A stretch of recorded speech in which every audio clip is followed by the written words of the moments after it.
পহেলা বৈশাখ ঘিরে ইলিশের বাজারে উত্তাপ। দর্শক, এই মুহূর্তে আমি অবস্থান করছি গঙ্গাচড়া মাছ বাজারে। নতুন বছর বরণে প্রস্তুতি নিচ্ছেন সবাই। প্রতি বছর নববর্ষের প্রথম দিন বাঙালির খাবারের তালিকায় স্থান পায় ইলিশ পান্তা। গঙ্গাচড়া মাছ বাজারে বেড়েছে ইলিশ বেচাকেনা।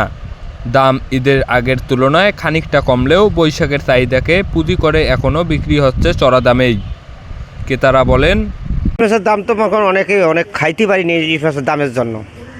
মাছের মনে করেন ইলিশ মাছ তো পাওয়া যায় না, সব মাছ ওইদিকে পাঠায়। এবার সে গাছে কোনো ইলিশ মাছ আইসি না। এবারে বেচা কিনে একদম খারাপ। এবার বেচা বিক্রি নাই বলতেই চলে।